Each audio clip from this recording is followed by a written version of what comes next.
శ్రోతలకు నమస్కారం. మన ఛానల్కు స్వాగతం. భవిష్య పురాణం 3వ భాగం. వివాహ సంస్కారం, స్త్రీలలో శుభాశుభ లక్షణాలు, ఆచరణీయ శ్రేష్టత గురించి తెలుసుకుందాం. ఓ రాజా, బ్రహ్మచర్యాశ్రమాన్ని ముగించి స్నాతకుడైన వాడు వేదాధ్యయనం చేసి గృహస్థాశ్రమంలో ప్రవేశించాలి. ఇంటిలోని వారు స్నాతకుడైన బ్రహ్మచారి ఇల్లు చేరగానే ముందతని మెడలో పుష్పమాల వెయ్యాలి. చక్కటి శయ్యపై కూర్చొండబెట్టి మధుపర్కాలతో అలంకృతిని చేయాలి. పిమ్మట గురువుగారి ఆజ్ఞను పొంది ఒక శుభలక్షణ లక్షిత అయిన సజాతీయ యుక్త వనితను అతని బ్రహ్మచారి తోడి వివాహానికై వెతకాలి. మునిసత్తమ, అసలు స్త్రీలలో ఎన్ని రకాల లక్షణాలు వారుంటారు? ఏ లక్షణాలున్న కన్యను శుభలక్షణ లక్షితగా భావించవచ్చు అని అడిగాడు రాజేంద్రుడు. చెప్పసాగాడు మునీంద్రుడు. మహారాజా, ఒకప్పుడు ఋషిగణాలు బ్రహ్మదేవుని ఇదే ప్రశ్న అడిగారు. ఆయన స్వయంగా చెప్పిన మాటలనే నేను నీకు విశదపరుస్తున్నాను. ఏ స్త్రీ యొక్క పాదాలు ఎర్ర కలువల కాంతులను కలిగి ఉంటాయో, అవి నేలపై నడిచినప్పుడు కాలికి నేలకి మధ్య ఇది చింత్యము ఖాళీలు లేకుండా సమతలాలుగా ఉంటాయో, ఆ చరణాలు ఉత్తమాలై సుఖభోగాలు ప్రసాదించేవై ఉంటాయి. మెడమలు నున్నగా సమంగా ఉండే స్త్రీ ధనవంతరాలవుతుంది. మెడ మీద 4 అంగుళాల దడిలో 3 రేఖలు స్పష్టంగా కనిపించేలా కలిగి ఉన్న కలికి రత్న సంపదలకు అధికారిని అవుతుంది. పగిలిపోయి మాంసరహితంగా నాడులు ఉబ్బియున్న పాదాలు దరిద్రానికి దుర్భాగ్యానికి సంకేతాలు. కాలి వేళ్ళు పరస్పర తగులుతూ గోళాకారంలో నున్నగా స్నిగ్ధగా ఉండి సాపుగా చిన్నవై ఉండే గోళ్ళు కలిగి ఉంటే ఆ స్త్రీ ఐశ్వర్యవంతురాలు, రాజమహిషి కాగలదు. చిన్న వ్రేళ్ళు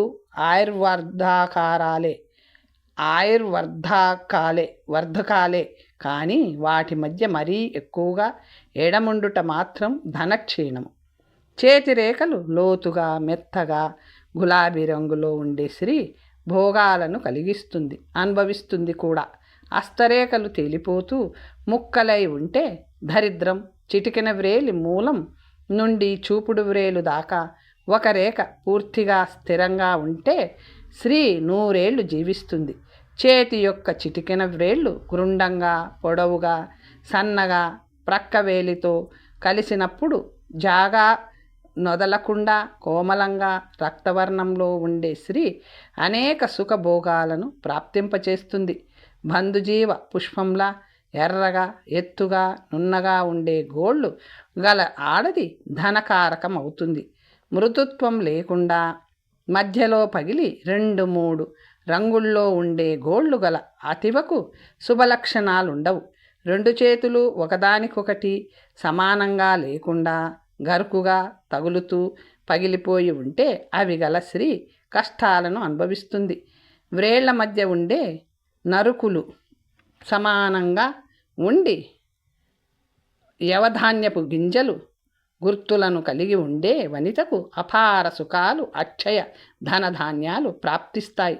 మణిబంధం పుష్టిగా ఉండి 3 రేఖలతో వెలుగు లీనుతూ ఉంటే ఆ తరుణి చిరకాలం పాటు అక్షయ భోగాలను దీర్ఘాయువును పొందగలదు.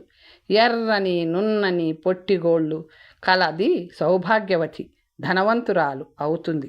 గోళ్ళు పొడవుగా ఉంటే కొడుకులు, తల్లి సూక్ష్మములైతే ఐశ్వర్యవంతురాలు అవుతుంది. మెడ బలహీనంగా ఉంటే బీదరాలు అవుతుంది. మిక్కిలి పొడవైన మెడగల పొలతి అనేక పురుష సాంగత్యాన్ని అభిలషించే బంధకి అవుతుంది. మరీ చిన్న మెడ కూడా మంచిది కాదు, సంతానం మిగలరు. మెడ పక్కకి వచ్చే బాహువుల ప్రారంభకాలు పొట్టిగా గుండ్రంగా పుష్టిగా ఉండే నెలత దీర్ఘాయువై పతి ఆయువును పెంచగలదు.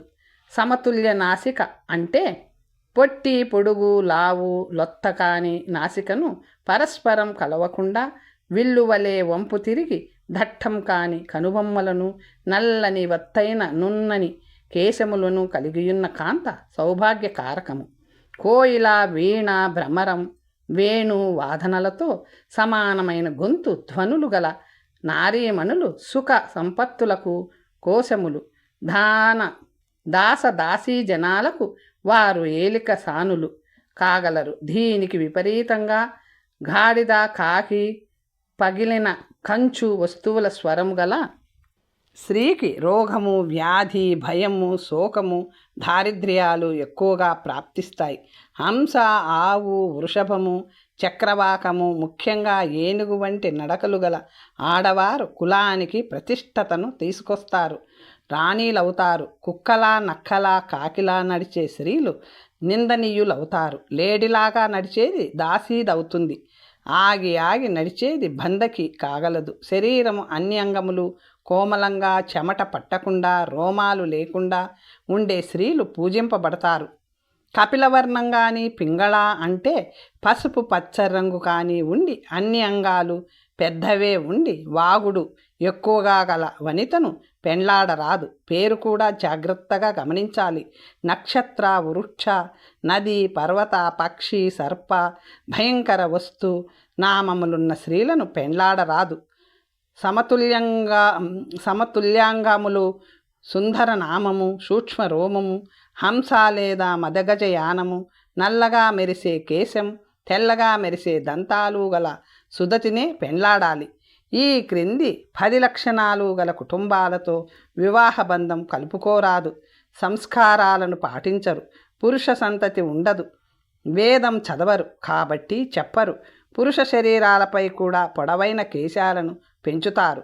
మూల వ్యాధి, క్షయ, మందాగ్ని, ఆపస్మారం, తెల్లమచ్చలు, కుష్ఠరోగాలు వారి రక్తంలో ఉంటాయి. పైన చెప్పిన శుభలక్షణాలన్నీ చూసి వెంటనే సంతృప్తి పడిపోకుండా ఆచరణను, ఆచారాలను కూడా గమనించి సత్కన్యను వివాహం చేసుకోవాలి.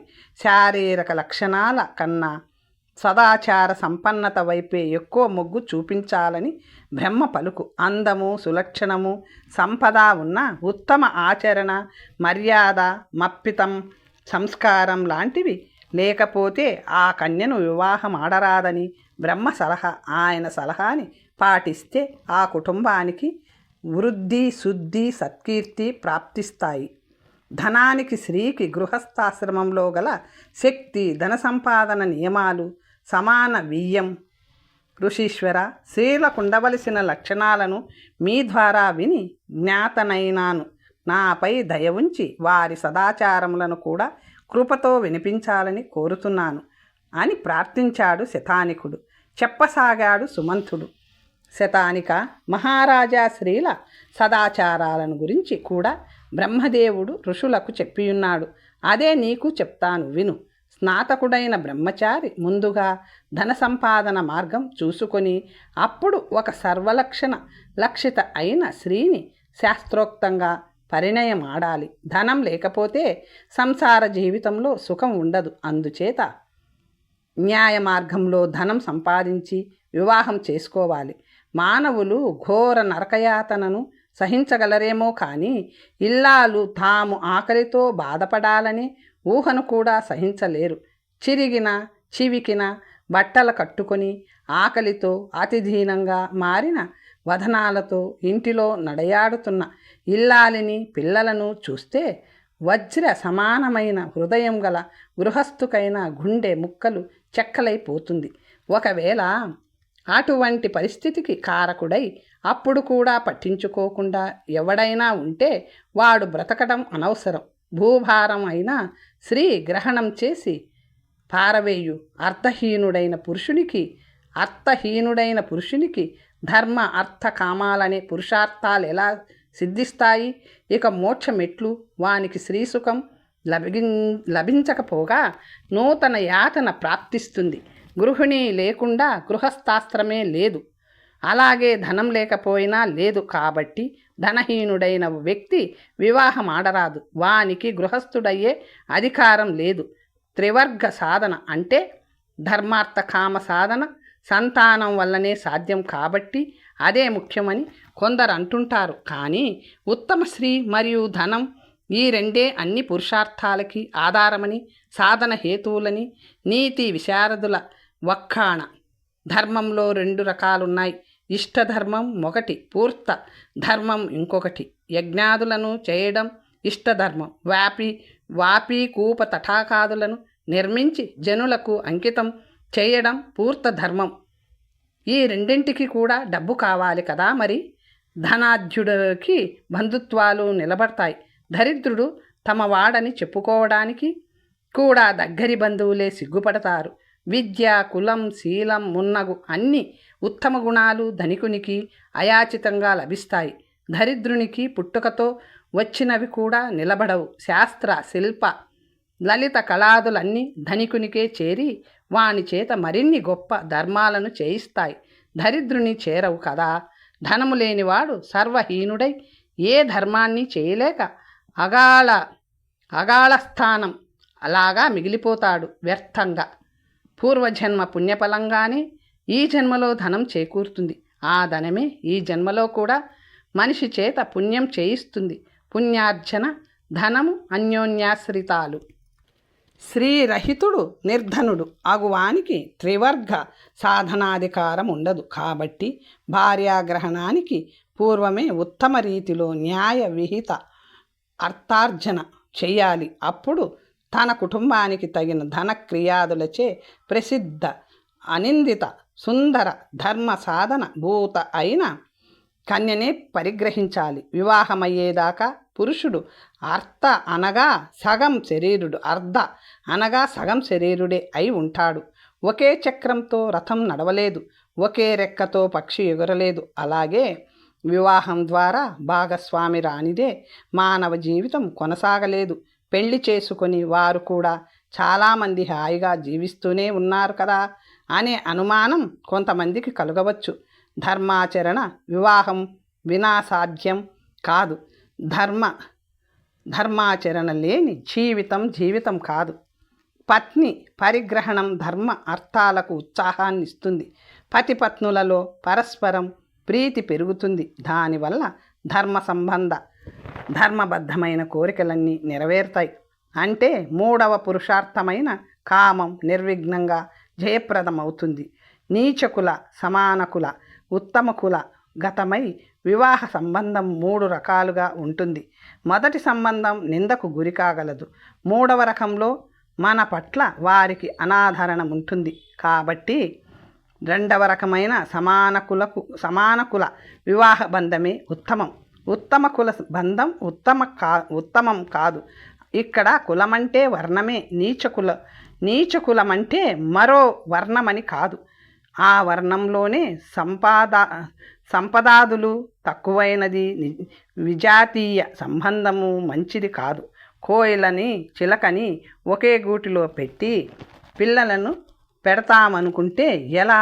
స్నేహం పెరిగి ఆపద వచ్చినప్పుడు ప్రాణానికి సైతం తెగించి ఒకరినొకరు కాపాడుకునేటంతగా పరస్పర ప్రేమ కలిగిన వారి వివాహ బంధమే ఉత్తమ వివాహ బంధం.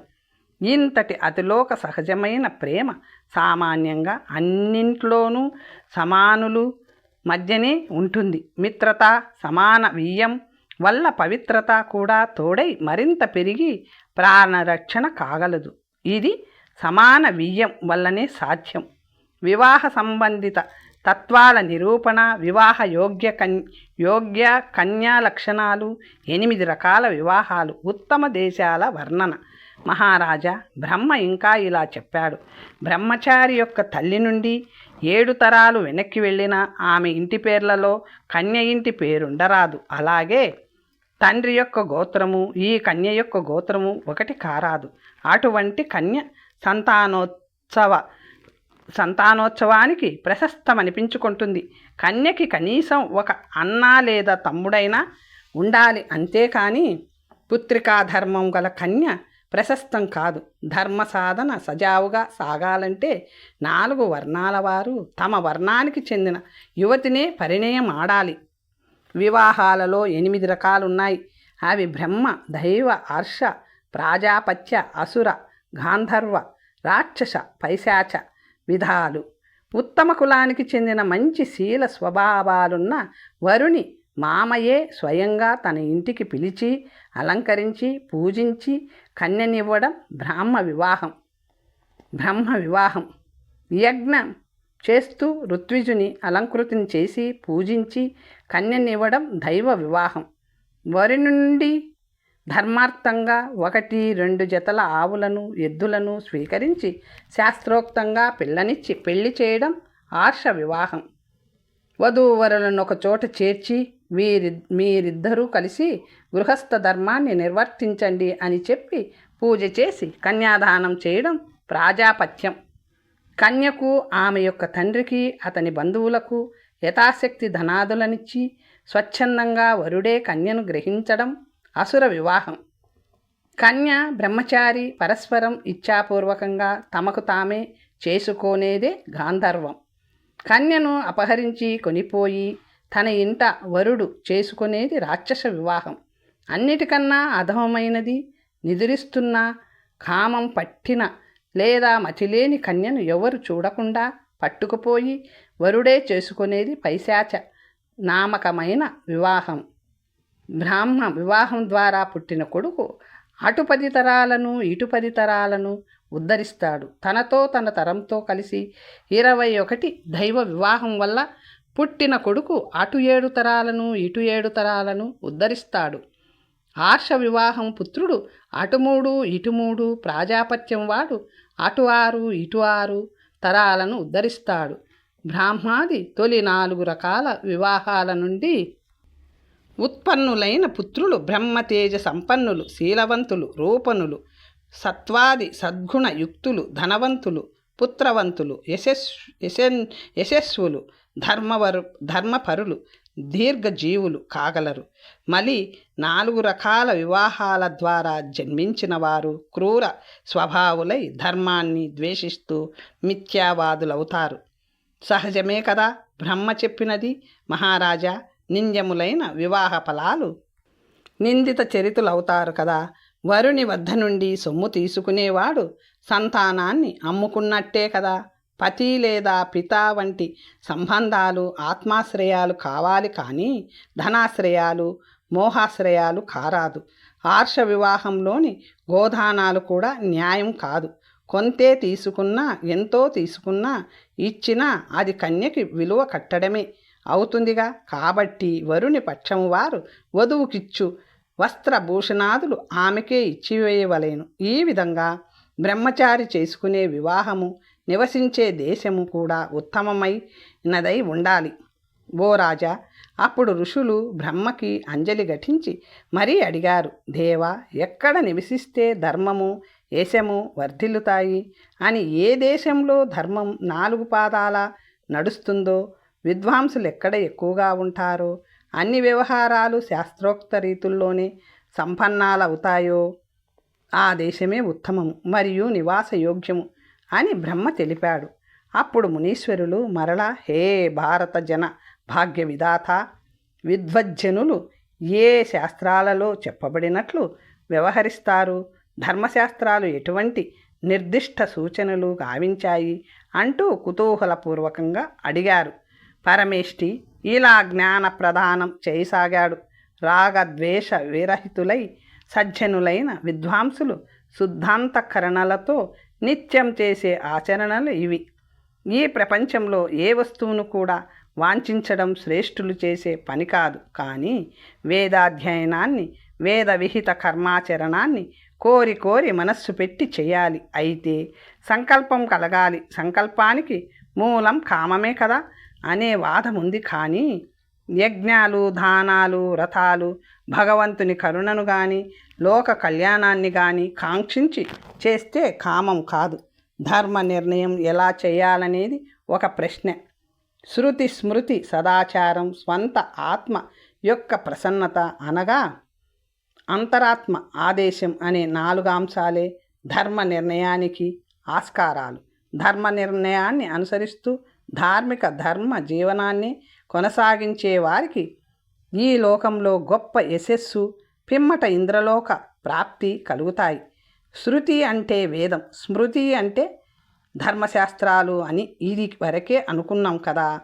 ఈ రెండింటిపైన అభాండాలు వేసి కుతర్కానికి పాల్పడ్డ వాడెంతటి పండితుడైనా సరే సత్పురుషులు వాని వాక్కుని తిరస్కరించవలసిందే. ఎందుకంటే వేద నిందకుడే నాస్తికుడవుతాడు. సరస్వతి, దృశవతి అను దివ్య నదులు మధ్య భాగం దేవతా నిర్మితమైన బ్రహ్మవర్త దేశం. అక్కడి 4 వర్ణాలలోనూ ఉపవర్ణాలలోనూ ఏ ఆచారమైతే తరతరాలుగా పాటింపబడుతూ వస్తూ ఉందో అదే సదాచారం. కురుక్షేత్రము, మత్స్యదేశం, పాంచాల రాజ్యం, మథురాయను పేరుగల సూరసేనము బ్రహ్మఋషుల ద్వారా సేవింపబడి నివసింపబడినవే అయినా బ్రహ్మవర్తం తరువాత చెప్పుకోవలసినవే. ఈ దేశాలలో పుట్టి పెరిగిన బ్రాహ్మణుల నుండే సర్వదేశ జనులు సదాచారాన్ని నేర్చుకొని వెళతారు.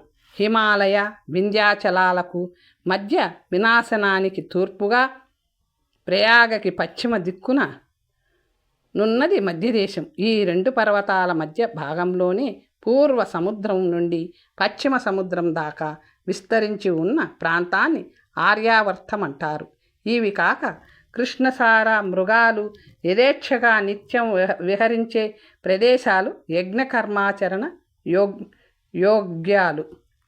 స్త్రీకి ధనమునకు 3 ఆశ్రయాలు. స్త్రీ పురుష పరస్పర వ్యవహార వర్ణన మునీశ్వరులారా అని సంబోధించి చెప్పాడు బ్రహ్మ. శతానిక మహారాజుతో అదే గృహస్థు జీవన విధానాన్ని చెప్పసాగాడు సుమంత మహర్షి. అన్నిటికన్నా ముందు గృహస్థు ఒక మంచి ప్రదేశంలో ఇల్లు చూసుకోవాలి. తన ధనానికి స్త్రీకి గట్టి భద్రత ఉండేదే మంచి ప్రదేశం. ఈ ఆశ్రయం అనేది లేకుంటే మనశ్శాంతి కూడా ఉండదు. పురుష స్థాన గృహాలని 3 ఆశ్రయాలంటారు. ధనాధికముల రక్షణము, మరింత అర్థోపార్జనము ఈ 3 వల్లనే సాధ్యము. కులీనుడు నీతిమంతుడు, బుద్ధిమంతుడు, సత్యవాది, వినయవంతుడు, ధర్మాత్ముడు, దృఢవ్రతి అయిన పురుషుడు ఎటువంటి ఆశ్రయానికైనా అర్హుడు, యోగ్యుడు. ధర్మాత్ములెక్కువగా నున్న నగరంలో కానీ గ్రామంలో కానీ ఇల్లు చూసుకోవాలి. గురువుల అనుమతిని కానీ గ్రామంలో నివసించే శ్రేష్ఠజనుల అనుమతిని కానీ కైకొని అవివాదిత స్థలంలో ఇల్లు కట్టుకోవాలి. ఇరుగు పొరుగులకు ఇబ్బంది కలగకుండా చూసుకోవాలి. నగరద్వారం, కూడలి, యజ్ఞశాల, శిల్పులుండే చోటు, జూదగృహం, మాంస విక్రయ కేంద్రం, చారాదు దుకాణం, రాజుగారి నౌకర్లుండే చోటు, దేవాలయానికి పోయే మార్గంలో జాగా కొనుక్కోకూడదు. రాజమార్గము, రాజమహలు ఈ 11ంటికి సాధ్యమైనంత దూరంలోనే ఇల్లు ఏర్పాటు చేసుకోవాలి. దుష్టులుగా పేరు పొందిన వారి నివాసాలకు దూరంగా ఉండాలి. తూర్పు లేదా ఉత్తరం వైపు భూములుండాలి.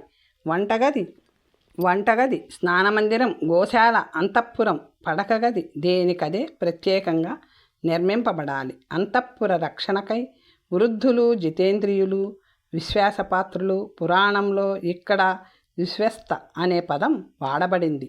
భర్త కానీ భార్య కానీ లేనివారు అయిన వ్యక్తులనే నియమించుకోవాలి. స్త్రీలను సక్రమంగా రక్షించుకోకపోతే వర్ణ సంకరం జరిగే ప్రమాదముంది.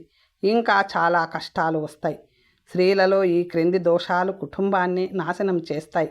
కాబట్టి ఆ దోషాలున్న స్త్రీలను చేరదీయరాదు. ఆ దోషాలు దారిద్ర్యం రెచ్చగొట్టే అందం, అంతగా మంచి పేరు లేని వారితో సహవాసం, చిరుతిళ్ళు, అతిగా రసాలు త్రాగుట, కథలు గోష్ఠులలో ఎక్కువ ఆసక్తిని చూపిస్తూ పనివైపు మళ్ళకపోవడం, గారడీలు కనికట్టు చేయడం, అడుక్కునే అలవాటు, నటన, సరదా, నాట్యకత్తెలతో స్నేహం, దుష్ట స్త్రీలతో విహారాలకు, పిలుపులకు, యాత్రలకు పోవుట, అత్యధిక తీర్థయాత్రల, అతిగా దైవదర్శనాల పిచ్చి, పతికి దూరంగా వెళ్ళి ఉండట, కఠోర ప్రవర్తన, పరపురుషులతో అతిగా మాట్లాడుట, అతి క్రూరత, అతి సౌమ్యము, మరొక స్త్రీని ఆరాధించి ఆమె మార్గాన్ని ఆలోచించకుండా అవలంబించుట ఈ దోషాల వల్ల ముందు ఇల్లాలు పిమ్మట ఆమెను కట్టుకున్నవాడు నిందల కష్టాల పాలవుతాడు.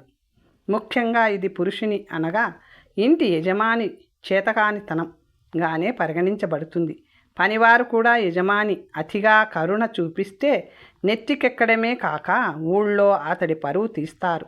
స్త్రీ కూడా అంతే. కాబట్టి మొత్తం గృహాన్నంతటినీ తన అదుపులో కొనడం గృహస్థునికి చాలా అవసరం. ఒక్కటి మాత్రం గుర్తుంచుకోవాలి, భార్య అనేది భర్తకు సర్వస్వము, అతనిలో సగం. ఆమె లేకుంటే అతనికి ధర్మక్రియ సాధనే ఉండదు. కాబట్టి స్త్రీని అనుకూలవతిగా మలుచుకొని ఆదర గౌరవాలతో ప్రేమతో సంభావించి ఆమె సహకారంతోనే సంసారాన్ని నడపడం గృహస్థు ప్రథమ కర్తవ్యం. ఆమెకు ప్రతికూలంగా అతడు పోరాదు. ఉత్తమ స్త్రీ లేదా పతివ్రతకి సాధారణంగా 3 లక్షణాలుంటాయి. అవి పరపురుషుల పట్ల విరక్తి, తన పతిపై ప్రీతి, తనను తాను రక్షించుకునే సామర్థ్యము, సామధానోపాయాల ద్వారా ఉత్తమ స్త్రీని అధీనంలో ఉంచుకోవడం పతికి మంచిది. మధ్యమ స్త్రీకి దాన భేదోపాయాలు, అధమ స్త్రీకి భేద దండోపాయములు ప్రయోగార్హములు. దండన తరువాత మళ్ళా ఆమెను దానోపాయాలతో గౌరవించుకోవాలి, ప్రసన్నం చేసుకోవాలి. భర్తకు కీడు తలపెట్టే ఆడది వ్యభిచరించే వనిత కాలకూట విషంతో సమానం. అటువంటి స్త్రీని వెంటనే పరిత్యజించాలి. ఉత్తమ కుటుంబంలో నుంచి వచ్చి పతివ్రతగా పేరు పొంది నీతిగా జీవిస్తూ భర్త మేలునే ఎప్పుడూ కోరే స్త్రీని భర్త బాగా గౌరవించాలి. ఇటువంటి భాగ్యశాలి అయిన భర్తకు అన్ని ఆశ్రమ ధర్మాలు ఫలిస్తాయి. అన్ని లోకాల్లోనూ సుఖమే ప్రాప్తిస్తుంది. ఇక పురుషునితో స్త్రీ యొక్క ప్రవర్తన ఎలా ఉండాలో ఆదేశిస్తూ బ్రహ్మ చెప్పినది పుత్ర సంతానమైన స్వర్గప్రాప్తి అయినా స్త్రీకి భర్తకు తనపై గల ప్రేమ ఆధారంగానే సంక్రమిస్తాయి. కాబట్టి ప్రతి ఆడది తన ప్రత్యారాధన ఫలితంగా నిరంతర సేవాఫలంగా పతి ప్రేమను పొందాలి. సాధారణ స్త్రీకి శాస్త్రాలను కానీ గ్రంథాలను కానీ పఠించే అర్హత లేదు. కానీ భర్త ద్వారా వాటన్నిటినీ ఆమె వినవచ్చును. విధి నిషేధపూర్వకంగా భర్త చెప్పే ధర్మాచరణను శాంతం చేయడం ద్వారా మోక్షప్రాప్తిని చెందవచ్చును. భర్త అనంతరం కొడుకే ఆమెకు ధర్మశాస్త్ర గురువు కాగలడు. అధికారాలు పరిమితమే అయినా స్త్రీ యొక్క సామీప్య అవసరాలు సమాజ కళ్యాణానికి అపరిమితము. గృహస్థు యొక్క అన్ని ధర్మాలకు మూలం పతివ్రతయగు శ్రీమూర్తియే. పతివ్రతల కర్తవ్యాలు ధర్మము యొక్క ఉత్తమ వ్యవహారం అవశ్య కర్తవ్యం. సుమంతుడు బ్రహ్మ ఉపదేశాల్ని ఇంకా ఇలా వివరిస్తున్నాడు. మునీశ్వరులారా, గృహస్థ ధర్మానికి మూలం పతివ్రతయగు గృహిణి. ఆమె పతిని ఈ విధంగా ఆరాధిస్తుంది. పతి చిత్తవృత్తిని కులంకషంగా తెలుసుకుంటుంది. అతడు ఎప్పుడేది కోరుకుంటాడో దానిని అతడు అడగడానికి ముందే సమకూర్చి పెడుతుంది. సర్వకాల సర్వావస్థలలోనూ అతడి మేలునే కోరుతూ తన ప్రతి పనిని అటువైపే మళ్ళేటట్టు చేస్తుంది. భర్త యొక్క తల్లిదండ్రులను, అక్క చెల్లెళ్లను, అన్నను, పినతండ్రిని, గురువుని, అతని తరపు వృద్ధ స్త్రీలను గౌరవించడం, ఆదరించడం పత్ని యొక్క ధర్మం. తనకన్నా చిన్నవారైన భర్తు వర్గీయులతో స్నేహంగా ఉంటూనే పనులు చేయించుకోవాలి. లేకుంటే వారు సోమరులవుతారు. పతి యొక్క బంధువుల మధ్యలో అతడు కూర్చొని ఉన్నప్పుడు పత్ని యొక్క మాటలు చేతులు అన్నీ అతనికి అనుకూలంగానే సాగాలి. ఈ సంగతి అందరికీ తెలియాలి. ఈ శీలమే ప్రశస్తమని జనశ్రుతి. వరసైన వారితో, ముఖ్యంగా పురుషులతో ఏకాంతంలో హాస్యాలాడకూడదు. పరపురుషునితో ఏకాంతంగా అస్సలు ఉండకూడదు. పరపురుషుల చేతిలో ఏ వస్తువును ఉంచరాదు. వారి చేతి నుండి చేతితో అందుకొనరాదు. తలుపులు తెరిచి వాకిట నిలబడుట కానీ, కూర్చునుట కానీ, రాజమార్గం వైపు తదేకంగా చూచుట కానీ నిషిద్ధములు. అపరిచితుల ఇళ్లల్లో కానీ, ఉద్యానవనాల్లో కానీ వెళ్ళరాదు. భర్త అక్కడే ఉన్నా కూడా పరపురుషుల మధ్య కూర్చునరాదు. లోనికి పోయి గట్టిగా నవ్వుట, మాట్లాడుట వంటివి చేయరాదు. దుష్టశ్రీ, భిక్షకుకి, తంత్రకత్తె ఇలాంటి వారితో మాట్లాడాలనే కోరిక, వారి మండలిలో ఉండాలనే ఇచ్చలను పూర్తిగా త్యజించాలి. తన సుఖం కన్నా భర్త వంశగౌరవం, అత్తవారింటి ప్రతిష్టయే పతివ్రతకి ముఖ్యం. అందుకే ఆమె చాలా త్యాగాలు చేయవలసి ఉంటుంది. తన కుల మర్యాద కోసం చిన్ననాటి స్నేహాలను కూడా వదులుకోవలసి ఉంటుంది.